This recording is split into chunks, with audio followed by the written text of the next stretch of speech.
천주교회에는 대부라는 제도가 있어서 아기가 유아 세례를 받을 때 대부와 대모가 친부모 옆에 서서 이 세례받는 아기가 장차 신앙인으로 살도록 돕겠다고 약속을 합니다. 그들이 말하기를 인생은 너무 힘들기 때문에 친아버지 한 분만으로는 부족하니 추가의 아버지가 필요하다. 그것이 대부의 역할이라는 것입니다. 신데렐라 스토리에서 신데렐라를 도와주는 사람이 그 대모 아닙니까? 수녀원에서 말하기를 하나님은 하늘에 계시기 때문에 땅에서 하나님을 대신하는 역할을 수녀 원장이 맡는다. 이런 식으로 그의 영적인 권위를 사람들에게 부각을 시킵니다. 하나님이 사람에게 어머니를 주신 이유도 하나님만으로는 하나님의 사랑을 다 알기 어렵기 때문에 어머니를 통해 하나님의 사랑을 경험하게 하신다. 일리가 없는 말이 아니에요. 여러분, 하나님을 믿느냐 안 믿느냐 하는 것은 그렇게 큰 문제가 되지 않습니다. 인간은 하나님을 믿습니다. 예로부터 하나님의 존재를 믿었어요. 그런데 문제는 하나님을 믿는데 하나님이 하도 희미하게 보이기 때문에 하나님의 실체를 대신할 것을 찾으려고 했다는 것입니다. 하나님을 믿기 위해 하나님을 대신할 만한 대용물, 상징물, 대타, 대표자, 중보자, 중간 역할, 매개, 중재자, 미디어, 이 역할을 사람들이 필요로 했다는 거예요. 그건 하나님을 안 믿어서가 아니고 믿는데 하나님이 너무 먼 것 같고 하나님이 나를 사랑하지 않는 것 같고 하나님이 너무 두려워서 어떤 것으로 하나님을 대신한다면 그것이 나에게 하나님을 확대할 것이다. 하나님을 내게 대표하는 역할을 할 것이라고 기대한 것입니다. 마치 어머니가 하나님의 사랑을 매개한다고 보는 것, 수녀 원장이 하나님의 역할을 대신하는 것이라고 믿는 것과 아주 흡사한 것입니다. 여러분, 우상이라는 게 이렇게 시작된 것입니다. 우상이 왜 비롯됐느냐? 왜 제2계명에 너희는 형상을 만들지 말고 거기에 절하지 말고 섬기지 말라고 하셨느냐? 여러분, 우상의 역할은 하나님을 대신하는 역할이에요. 이스라엘 백성도 그 시험에서 자유롭지 못했습니다. 모세가 산에 올라가 너무 오래 있으니까 백성들이 초조해지기 시작한 거예요. 그런데 하나님은 알지 못하고 어떻게 하나님을 경험할지 알지 못하니까 금송아지를 만들어서 이 금송아지가 너희를 애굽에서 인도한 하나님이다. 우상인데 하나님을 안 믿겠다는 게 아니었어요. 하나님을 믿는데 하나님이 너무 멀고 모세는 없고 그러면 누가 우리를 도와줄까? 눈에 보이는 어떤 형상을 만들어서 하나님을 대신하려고 했던 것입니다. 그러므로 제2계명에 아무 형상을 만들지 말고 그것을 섬기지 말라고 하신 것은 그만큼 인간의 종교적인 본성을 말하는 거예요. 인간의 종교적인 본성에는 하나님을 무엇으로 대신하여 표현하려는 본능이 있었고 이 계명을 지키려면 무엇이 필요합니까? 진짜 믿음이 필요한 거예요. 눈에 안 보이는 하나님을 믿는 데 믿음이 필요한 거예요. 만약에 이 믿음을 갖지 못하면 그것이 미신이 되고 우상이 되고 하나님을 대신할 만한 무엇을 내가 필요로 해서 믿음으로 하나님을 의지하기보다는 이 물건을 내가 갖고 다니고 이 장소에 가서 기도하고 누구의 효험이 누구의 기도와 축복이 효험이 있고 이 모든 것은 겉으로 보면 굉장히 독실한 것처럼 보이는데 실제로는 눈에 보이지 않는 하나님을 신뢰하기가 어려워서 눈에 보이는 그 무엇으로 그것이 물건이 될 수도 있고 사람이 될 수도 있고 행사가 될 수도 있고 장소가 될 수도 있고 지리가 될 수도 있는데, 그것이 하나님처럼 내가 신뢰할 수 있는 것으로 만들게 되면 그것이 하나님을 대신하는 것이요, 그것이 믿음을 회방하는 것이요, 결국은 참된 믿음으로부터 나를 떠나가게 하는 것입니다. 인간의 본성을 이해하지 않으면 왜 끊임없이 예로부터 사람들이 우상을 섬기고 멀어질 수밖에 없었는가 하는 것을 이해할 수 없는 것입니다. 그러므로 예로부터 하나님을 대신할 만한, 여기에는 이제 여러 가지 뉘앙스가 있는 단어가 필요한 거예요. 대신한다는 말은 완전히 대체물을 찾는다는 뜻이지만, 대표한다라는 말은 대신하는 건 아닌데 그것을 상징적으로 보여주고 그 의미를 내게 대신 전달해 준다. 그러니까 하나님은 모르겠는데 그 중간 역할을 하는 것이 마치 하나님의 대언자인 것처럼, 대표자인 것처럼, 상징인 것처럼, 그래서 내가 이 대신하는 물건을 갖고 있으면 하나님을 갖는 것처럼, 내가 이 대신하는 장소에 가면 하나님을 만나는 것처럼, 대신하는 행사에 내가 참석을 하면 그것이 마치 하나님을 예배하는 것처럼, 진짜 하나님께 가지 않으면서 그 중간의 역할을 무언가가 해주는 것을 의존하게 만드는 그런 성향이 있었다는 것입니다. 이런 전통이 수천 년 지속이 됐어요. 수천 년. 그리고 그것이 신앙 발전 과정에, 신앙을 하나님이 어떻게 발전시켰느냐, 기독교의 역사, 유대교의 역사, 이 개신교의 역사, 왜 끊임없는 발전과 개혁과 깨달음과 변화가 필요했다고 말하느냐, 그건 그 원래 인간의 종교 심성 속에 있는, 겉으로 보면 독실해 보이고 열심히 있는 것 같은데, 그러나 하나님을 믿는 순전한 믿음을 개발하는 대신에 하나님이 멀다고 생각을 하고 안 계시다고 생각하고 하나님이 나를 사랑하지 않을 것이라고 생각하고 내 죄를 누가 사해 줄지를 확신하지 않고, 그렇다고 믿음을 저버릴 수 없기 때문에 유사한 믿음으로 대신하려는 성향은 항상 있고 지금도 있어요.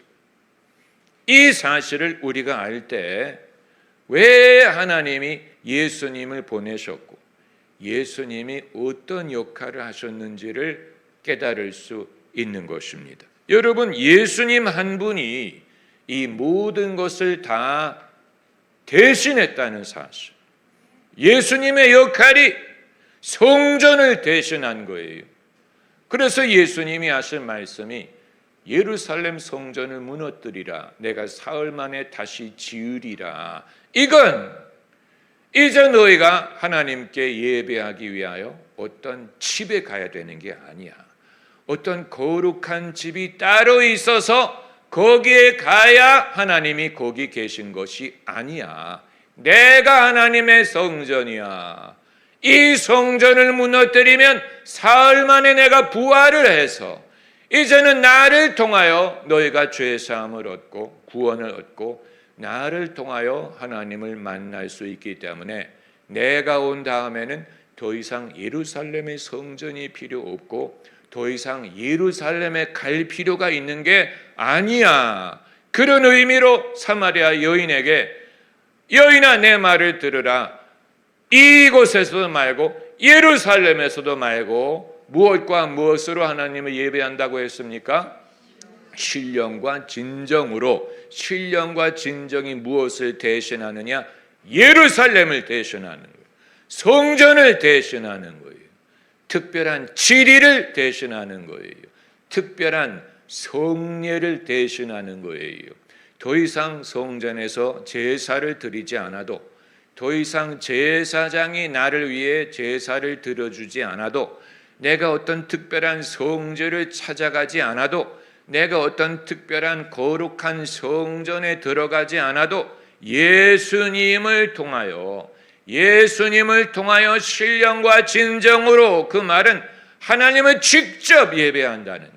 하나님이 영이시기 때문에 내가 직접 예수님을 통하면 영적으로 하나님을 예배하는 것이 가능하다.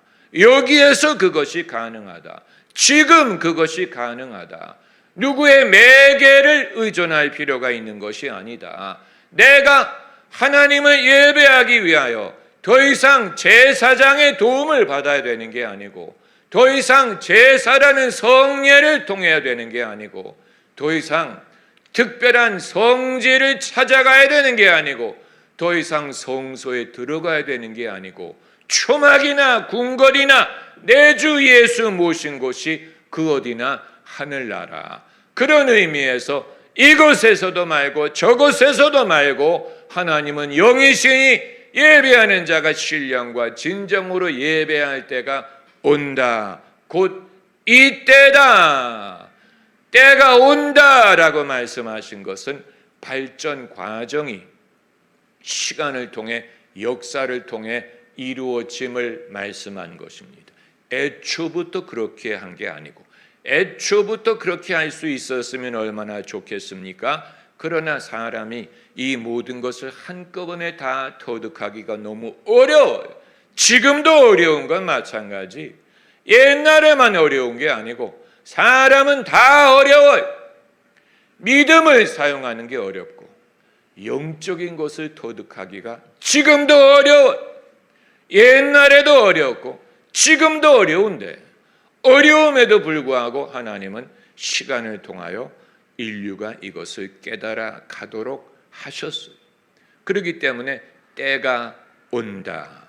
곧 이때다. 시간을 통해 발전해 가는 과정을 말씀하셨는데, 이게 언제 완성이 되었느냐? 예수님이 오셨을 때 완성한. 그래서 예수님이 때가 찼고 천국이 가까웠으니 회개하고 복음을 믿으라. 때가 찼다. 천국이 가까웠다. 그 말은 하나님이 가까이 오셨다. 옛날에는 멀었다라는 뜻이 아니고, 사람들이 그만큼 눈에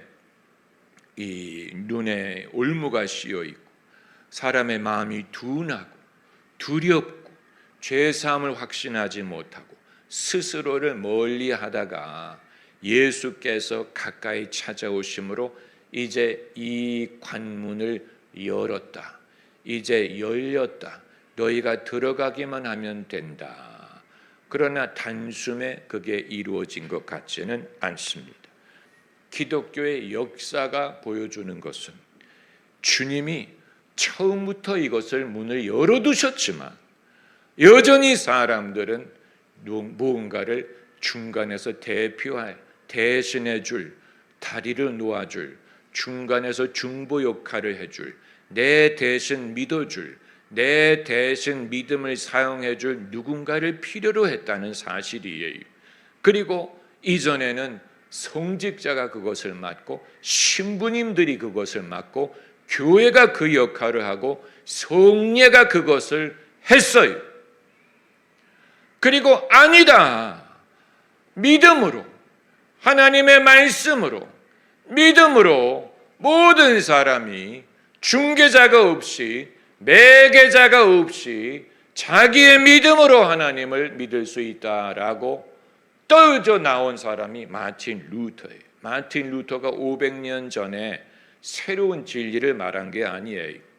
새로운 진리를 말한 게 아니고 이미 그 이전에 성경에 있었던 진리인데, 이미 있었던 진리, 성경이 이미 확실히 말했던 진리인데 애초부터 초대 기독교가 믿었던 건데 도중에 어떻게 과거로 돌아갔느냐?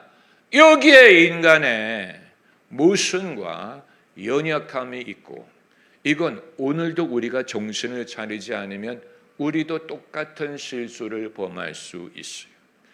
개신교가 천주교에서 떨어져 나와서 개혁을 했다, 리폼, 종교 개혁을 했다고 주장을 하지만 개혁을 한 전통이 있는 것만으로 우리가 그 신앙을 소유할 수 있는 게 아니고, 우리도 똑같은 시험이 있기 때문에 우리가 정신을 차리지 않으면 우리도 다시 과거로 돌아가서 누가 우리를 대신하여 돌문을 열어줄고, 누가 우리를 대신하여 하나님께 제사를 드려줄고, 누가 나를 대신하여 하나님의 음성을 들어줄고, 누가 나를 대신하여 하나님께 나아갈 길을 열어줄고, 누가 나를 대신하여 하나님께 기도를 해줄고, 누가 나를 대신하여 내가 하나님을 알 수 있도록 도와줄고, 결국은 똑같은 원리로 돌아가는 거예요.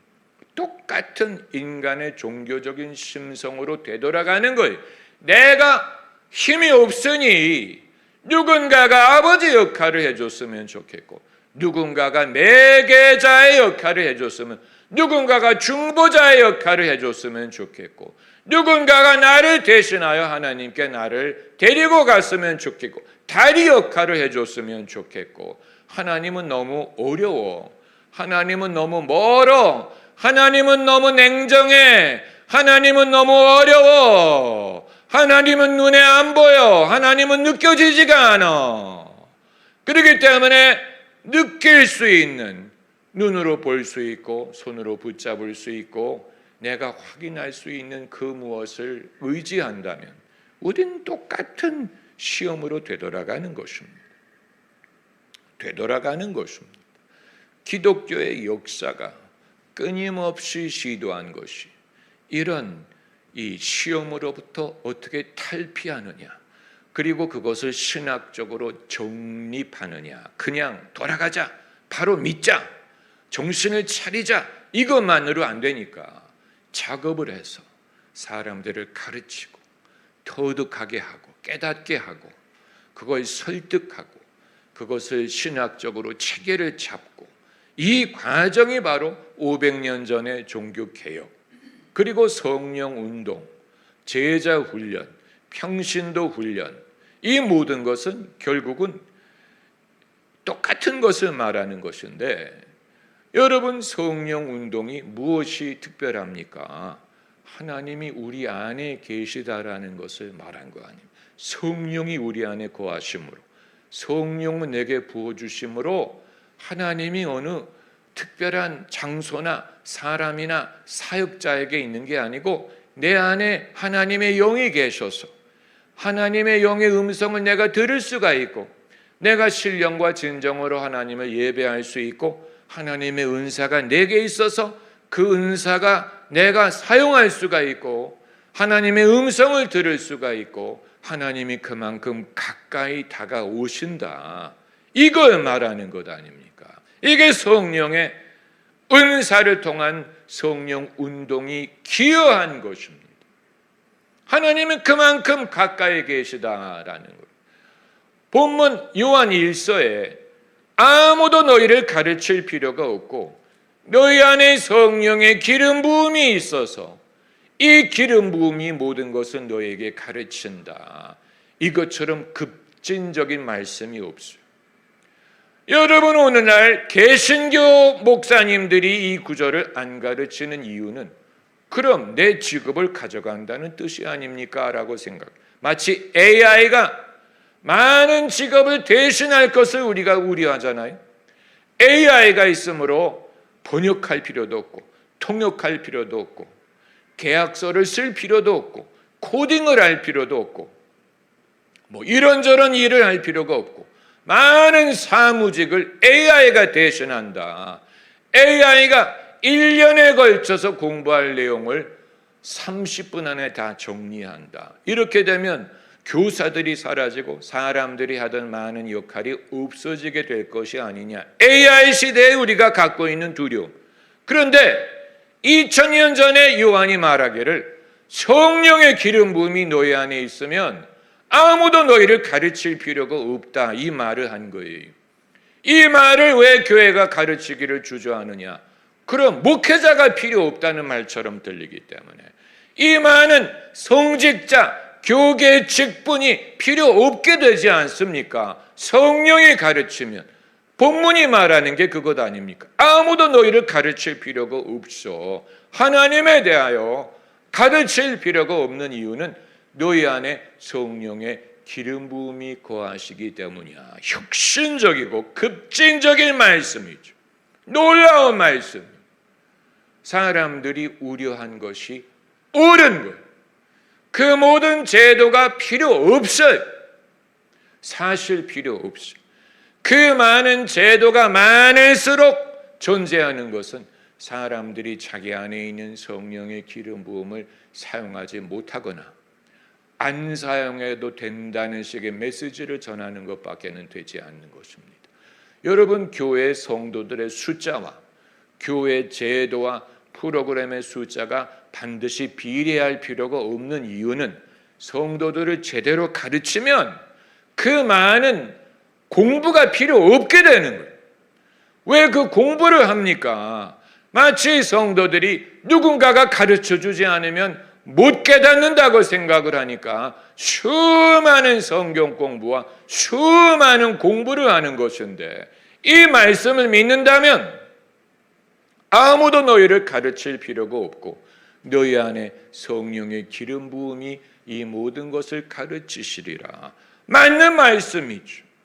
왜냐하면 성령이 아니면 예수님을 주시라고 고백할 수 없고, 성령이 우리가 하나님의 자녀인 것을 증명하시고, 성령의 감동을 통하여 우리가 성경을 이해하고 해석할 수가 있고, 성경 말씀을 성령이 가르쳐 주시는데, 이 사실을 확신하지 못하니까 만 개 스승을 두려고 하는 것 아닙니까?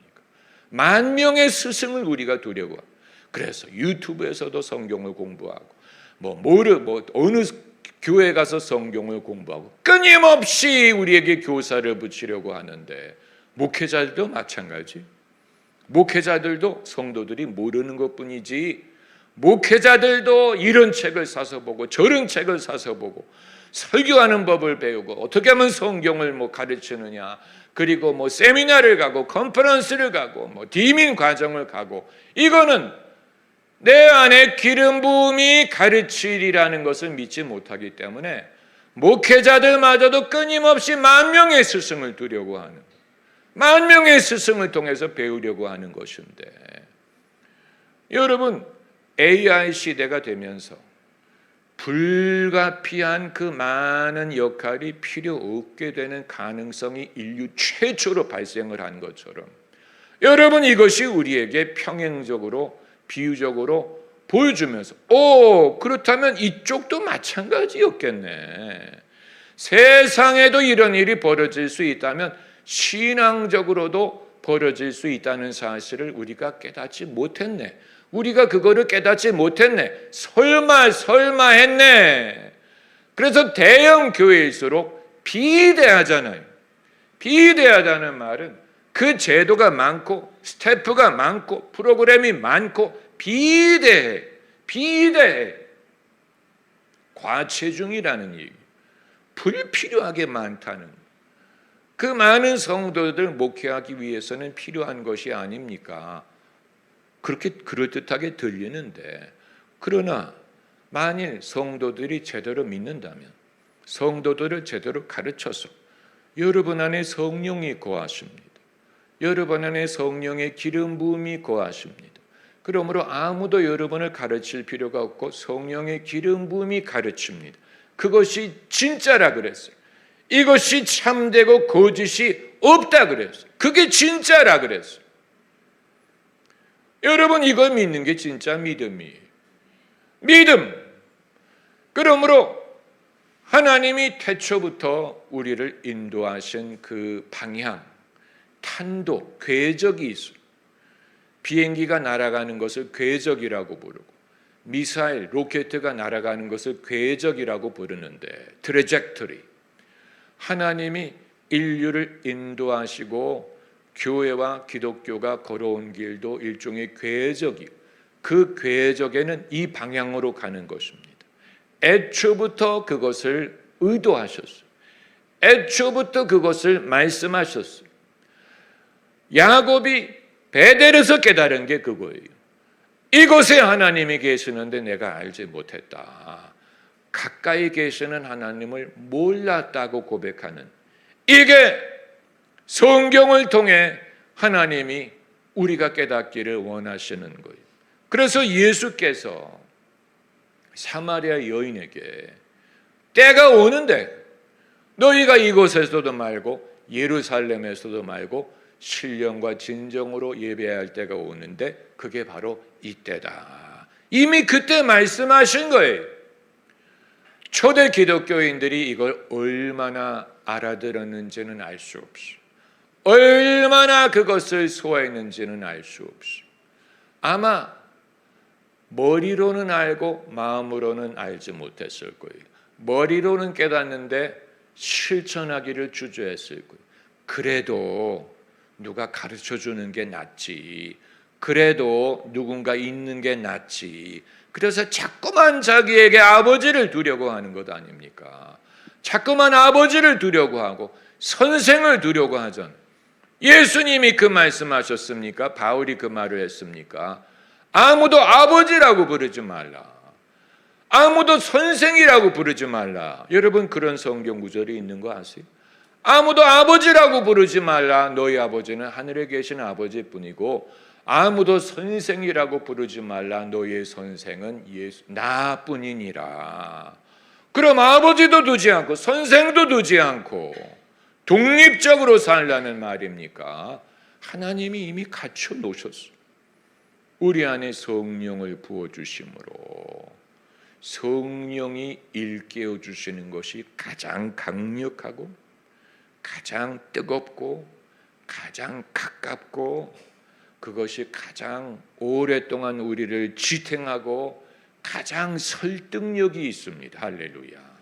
남이 하는 말은 잔소리 같고 되풀이하는 말 같고 스스로 깨달아야지. 그런데 못 깨달으니까 어떻게 독촉이라도 하고 잔소리라도 해야 되는 것 아닙니까? 그러나 깨닫게 하실 것입니다. 그 목적으로 성령을 보내셨기 때문에 예수님이 얼마나 성령에 대해서 많이 말씀하셨다. 그가 오시면 그가 나를 너희에게 증거하리라. 나의 것을 가지고 너희에게 나타내시리라. 이게 전부 다 요한복음에 있는 성령에 대한 말씀. 여러분이 다 읽어보셨어요. 그러나 실감을 하지 못하죠. 설마 그래도 교회 가서 배워야지. 은사가 있는 선생에게 배워야지. 이건 여러분이 둔하기 때문에 그런 거예요. 그건 그만큼 둔하다는 것을 보여주는 거지 하나님의 시스템이 잘못됐다는 걸 드러내는 게, 그건 그만큼 사람들이 깨닫기에 둔하고 믿기에 둔하다 보니까, 그리고 영적으로 유약하다 보니까 지난 2000년 동안에 기독교 교회가 범했던 모든 실수가 그런 것 아닙니까?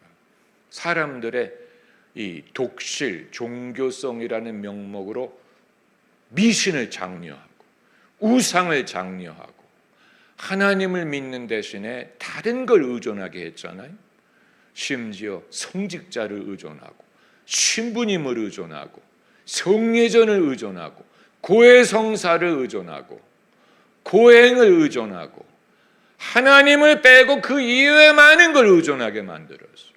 그리고 그 모든 것의 특징은 뭔가 눈에 보인다는, 확실하게 내가 확인할 수 있다는, 이건 믿음을 키우는 게 아니고 오히려 불신을 키우는 것입니다. 왜냐하면 안 보이는 하나님을 믿어야 되는데 자꾸 보이는 것을 의존하게 하면 이건 믿음이 점점 위축이 되는 거예요. 믿음은 눈에 보이지 않는 것의 증거니라.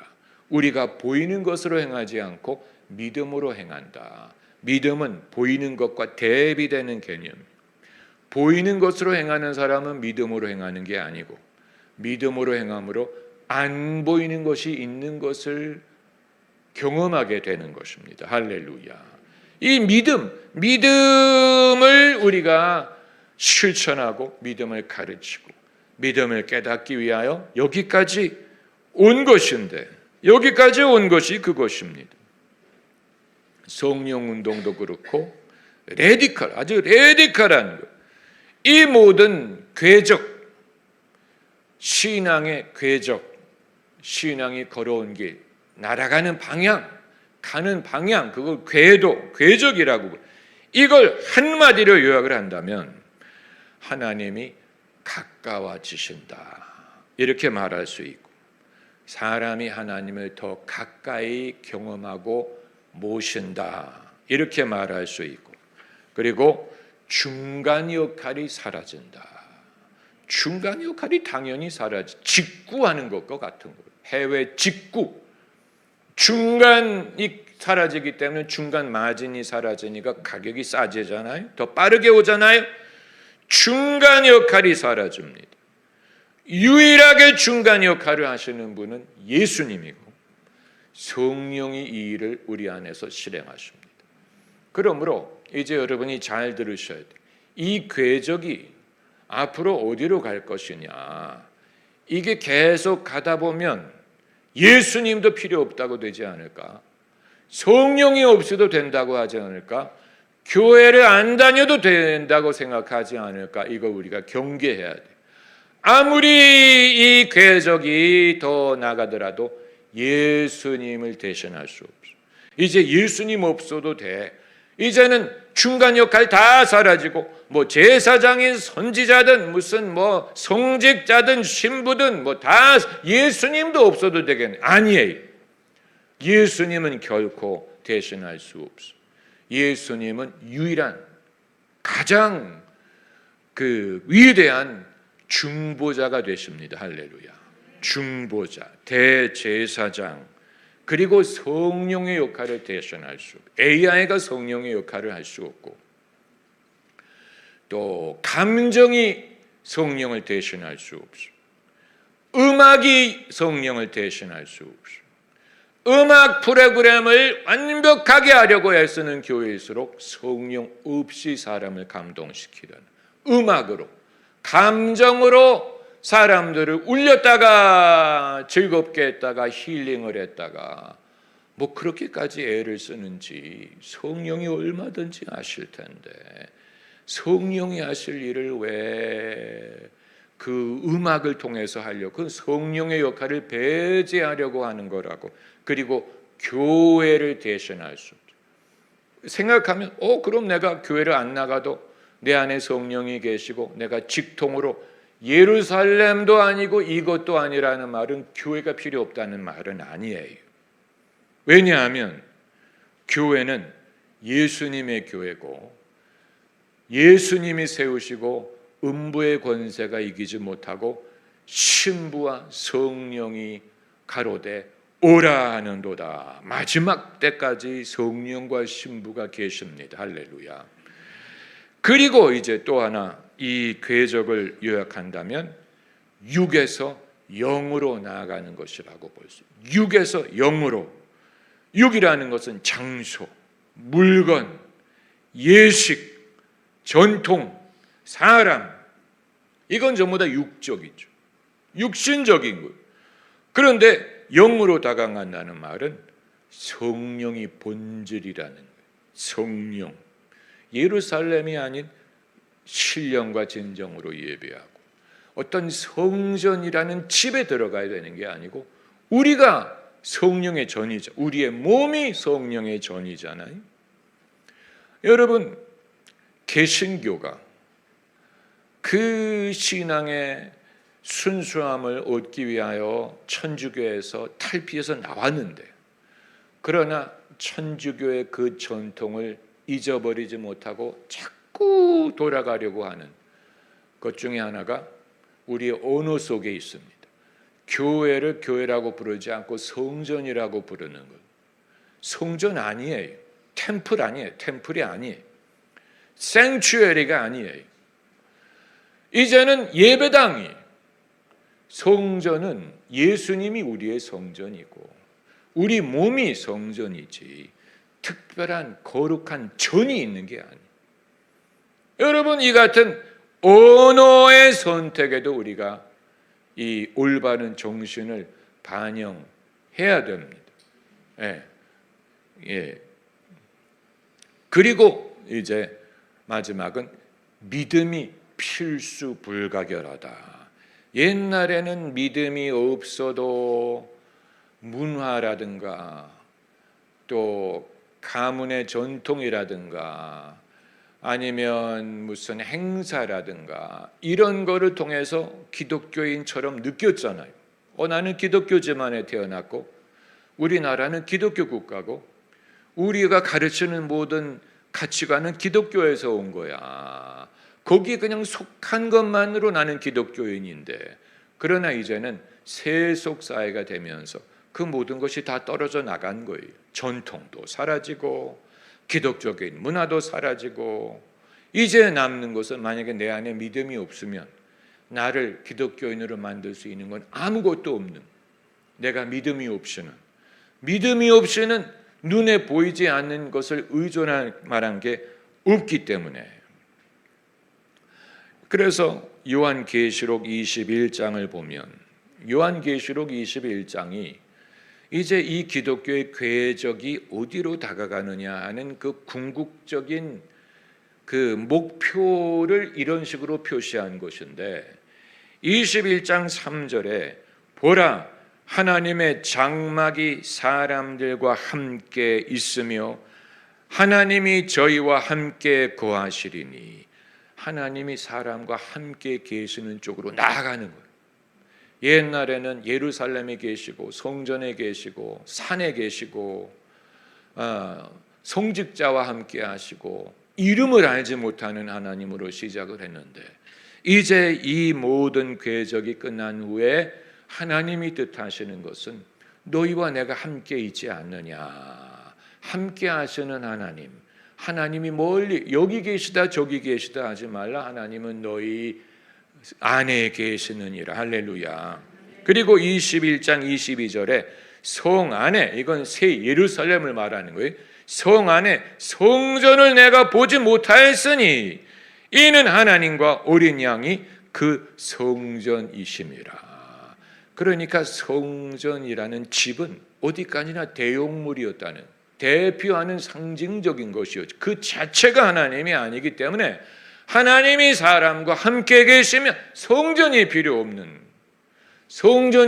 없이 하나님과 어린 양이 성전이 되는, 그것을 우리가 경험하는, 그 안에 사는, 이걸 하나님이 원하신다는, 그쪽으로 우리를 데리고 가시는 것입니다. 그러면 이제 이것을 우리가 어떻게 실천하느냐? 여러분 이제 알았으니 이렇게 합시다. 의지로 되는 건 아니에요. 이렇게 해야지 합시다. 폐지합시다. 모두 폐지하고 합시다. 이렇게 해서 되면 얼마나 좋겠어요? 그건 공산주의 방법. 공산주의는 우리 혁명을 합시다. 뭐를 폐지합시다. 그랬는데 실패했잖아요. 마찬가지로 이런 모든 신앙의 변화도 우리가 의지로 이렇게 합시다. 합의로 어떤 결정으로 할 수 있으면 좋겠지만, 그렇게 되지 않고 사람이 성장을 해야 돼. 성숙이 이루어져. 그리고 사람이 터득해야 돼. 깨달아야 돼. 자기 것으로 소유를 해야 돼. 자기 것으로 만들 때까지 기다려야 됩니다. 그러기 위해서는 훈련이 필요하고, 기다리고, 사람들이 화초가 자라는 것처럼 성장할 필요가 있는 거예요. 여러분, 이건 단숨에 되는 게 아니고 억지로 되는 것도 아니고 의지로 되는 것도 아니에요. 의지로 애가 자랄 수 없잖아요. 자라죠. 그러나 자라도록 먹이고 키우고 이렇게 하는 것처럼 하나님의 백성의 믿음의 성장도 이처럼 이루어지는, 여러분이 그 과정에 있고, 그리고 그 과정에 여러분이 내가 앞으로 나아갈 방향을 알고 내게 어떤 변화가 일어날 필요가 있는지를 자각할 필요가 있어요. 나의 유아적인 면, 내가 아직도 잘 믿는다는 명목으로 자꾸만 뭔가를 의존하려는, 하나님 이외에 뭔가를 사람을 의존을 하든 제도를 의존을 하든 행사를 의존을 하든 장소를 의존을 하든 물건을 의존을 하든 이런 것을 계속해서 자각하고 떨쳐버릴 필요가 있는, 믿음으로 살아야지. 믿음이 아니면 기쁘시게 할 수 없기 때문에. 할렐루야, 할렐루야, 할렐루야.